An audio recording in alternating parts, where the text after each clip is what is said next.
Good morning. How are you? It's been great, hasn't it? I've been blown away by the whole thing. In fact, I'm leaving.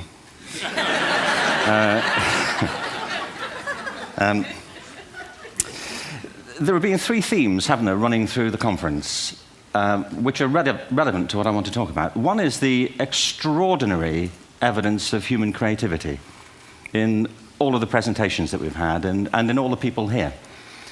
Just the variety of it and the range of it. The second is that it's put us in a place where we have no idea what's going to happen in terms of the future. No idea how this may play out. I have an interest in education. Actually, what I find is everybody has an interest in education. Don't you? I find this very interesting. If you're at a dinner party and you say you work in education, actually, you're not often at dinner parties, frankly, if you work in education, you're not asked, and you're never asked back, curiously. That's I think it strikes me. But if you are, and you say to somebody, they say, what do you do? And you say you work in education, you can see the blood run from their face. They think, oh my God, why me? It's my one night out all week. But if you ask people about their education, they pin you to the wall. Because it's one of those things that goes deep with people. Am I right? Like religion and money and other things. So I have a big interest in education, and I think we all do. We have a huge vested interest in it, partly because it's education that's meant to take us into this future that we can't grasp. If you think of it, children starting school this year will be retiring in 2065. Nobody has a clue, despite all the expertise that's been on parade for the past 4 days, what the world will look like in 5 years' time. And yet we're meant to be educating them for it. So the unpredictability, I think, is extraordinary. And the third part of this is that we've all agreed, nonetheless, on the really extraordinary capacities that children have, their capacities for innovation. I mean, Serena last night was a marvel, wasn't she? Just seeing what she could do. And she's exceptional, but I think she's not, so to speak, exceptional in the whole of childhood. What you have there is a person of extraordinary dedication who found a talent. And my contention is all kids have tremendous talents, and we squander them pretty ruthlessly. So I want to talk about education, and I want to talk about creativity. My contention is that creativity now is as important in education as literacy, and we should treat it with the same status. Thank you.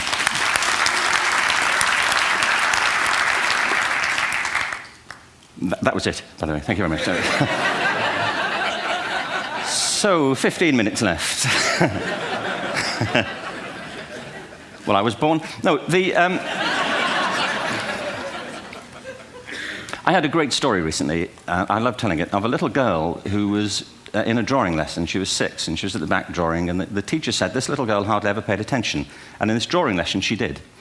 And the teacher was fascinated. She went over to her, and she said, what are you drawing? And the girl said, I'm drawing a picture of God. And the teacher said, but nobody knows what God looks like. And the girl said, they will in a minute.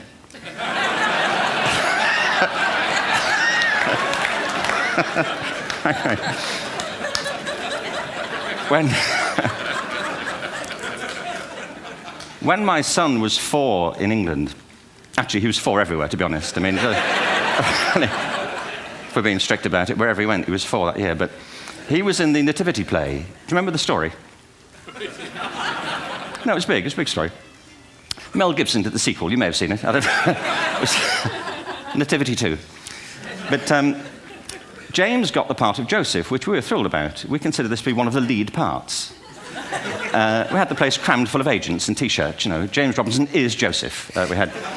He didn't have to speak, but do you know the bit where the 3 kings come in?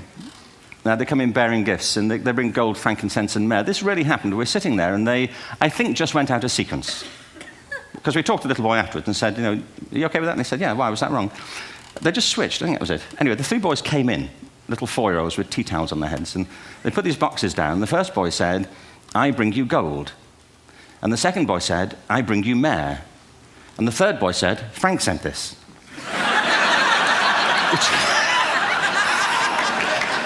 That was great.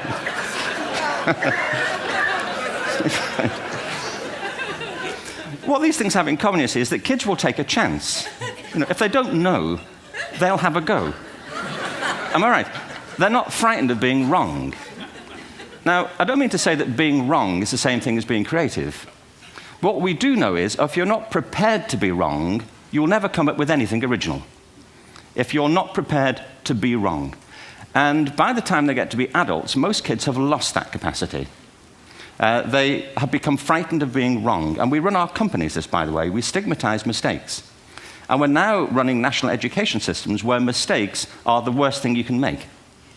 And the result is that we are educating people out of their creative capacities. Picasso once said this. He said that all children are born artists. The problem is to remain an artist as we grow up. I believe this passionately, that we don't grow into creativity, we grow out of it. Or rather, we get educated out of it. So why is this?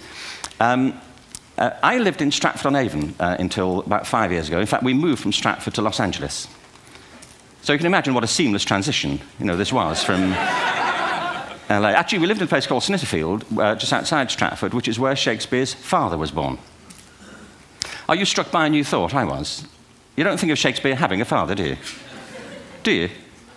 Because you don't think of Shakespeare being a child. Do you? Shakespeare being 7. I never thought of it. I mean, he was 7 at some point. He was in somebody's English class, wasn't he? Do you understand? Really? How annoying would that be?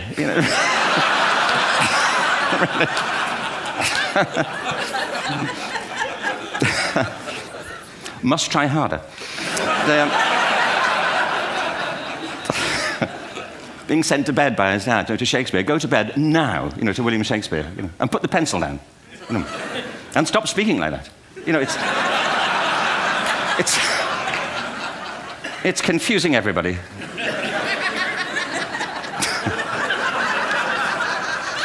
Anyway,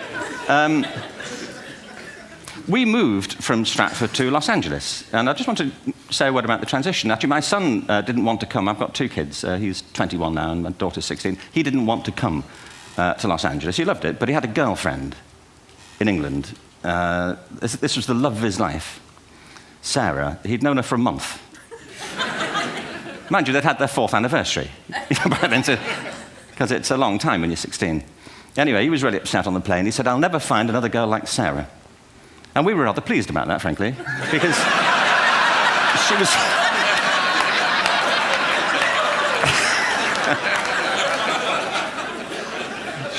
she was the main reason we were leaving the country.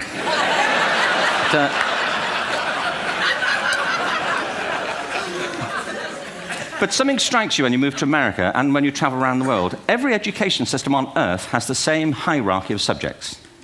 Everyone, doesn't matter where you go. You think it would be otherwise, but it isn't. At the top are mathematics and languages, then the humanities, and at the bottom are the arts, everywhere on Earth. And in pretty much every system, too, there's a hierarchy within the arts. Art and music are normally given a higher status in schools than drama and dance. There isn't an education system on the planet that teaches dance every day to children the way we teach them mathematics. Why? Why not?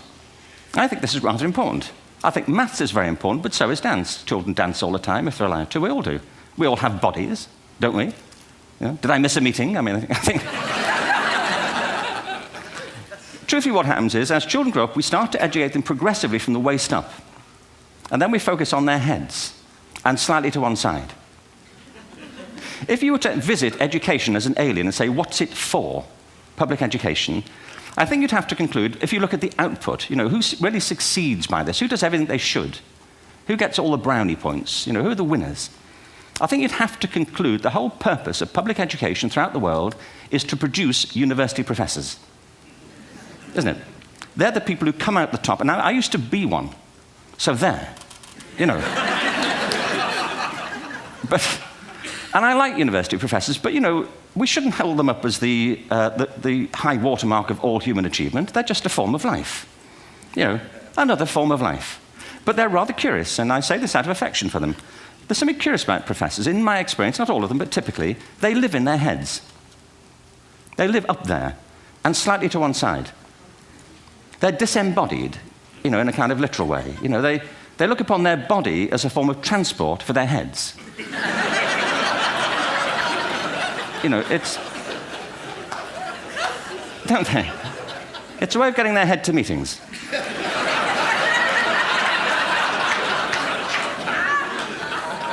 If you want real evidence of out-of-body experiences, by the way, get yourself along to a residential conference for senior academics and pop into the discotheque on the final night.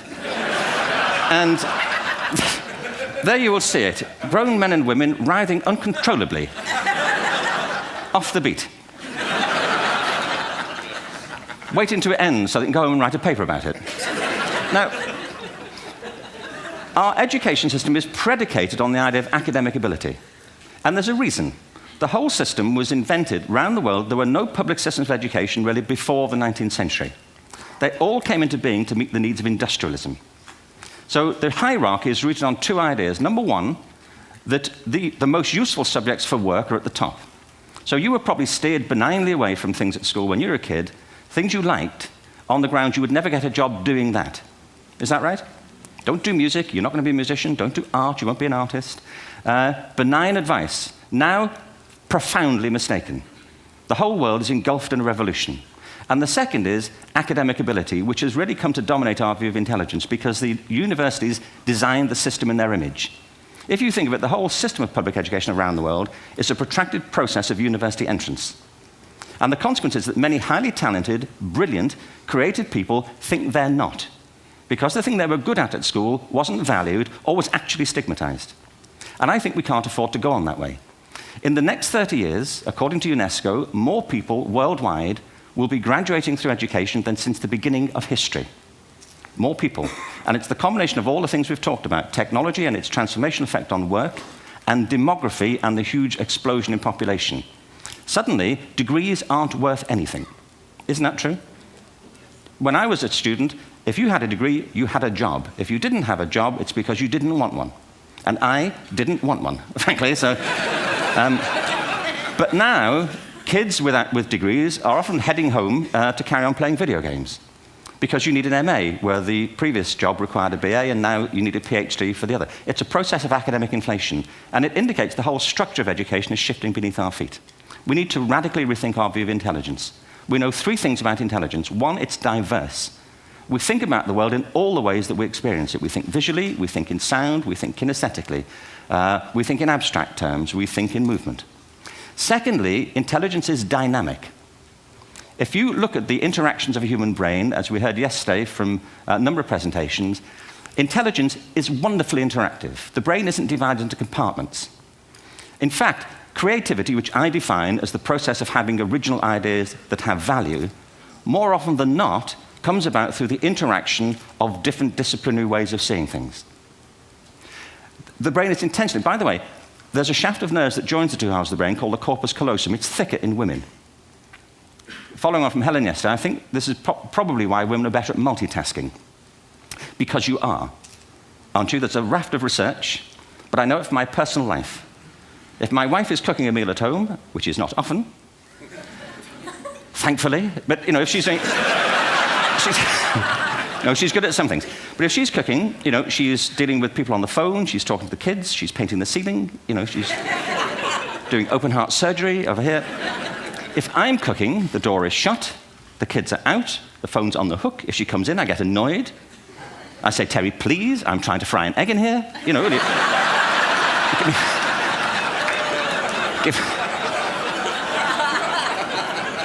give me a break. Actually, there was, do you know that old philosophical thing? If a tree falls in a forest and nobody hears it, did it happen? Remember that old chestnut?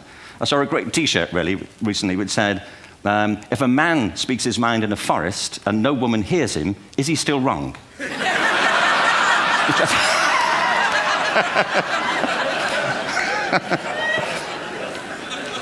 And the third thing about intelligence is it's distinct. I'm doing a new book at the moment called Epiphany, which is based on a series of interviews with people about how they discovered their talent. I'm fascinated by how people got to be there.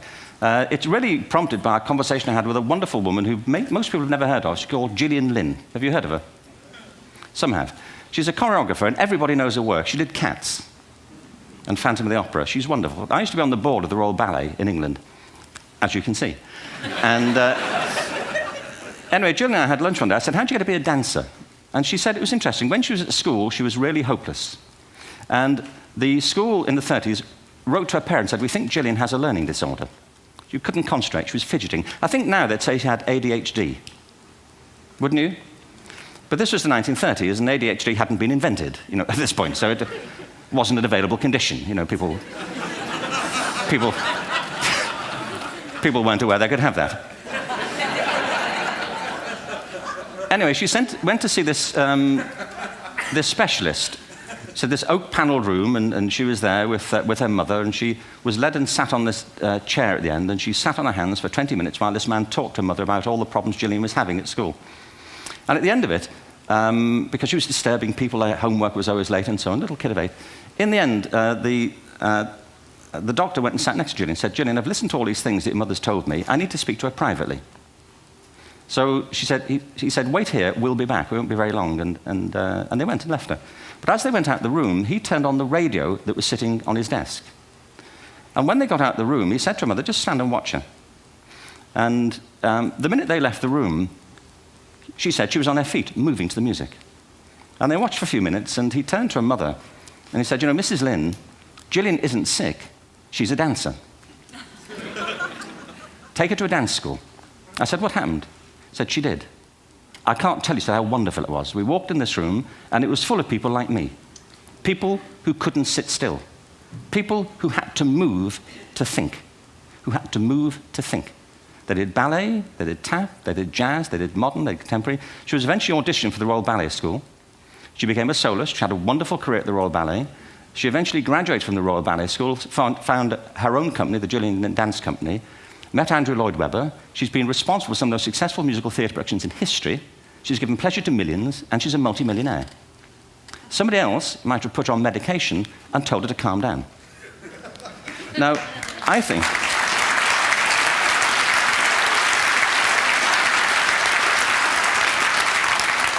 What I think it comes to is this. Al Gore spoke the other night about ecology and the revolution that was triggered by Rachel Carson.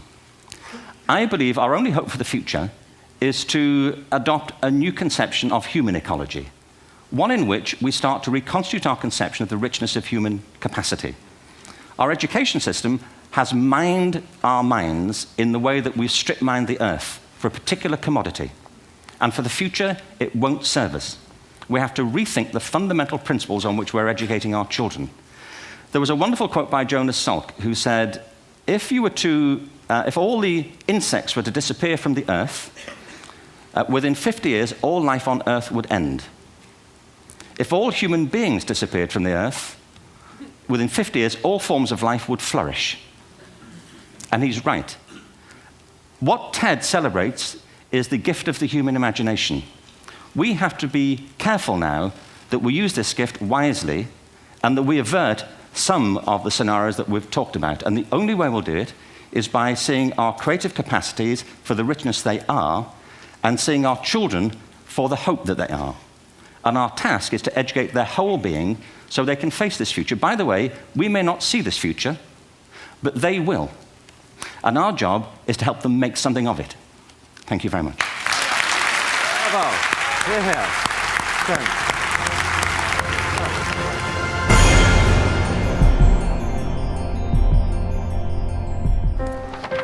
What if great ideas weren't cherished? What if they carried no importance? Or held no value?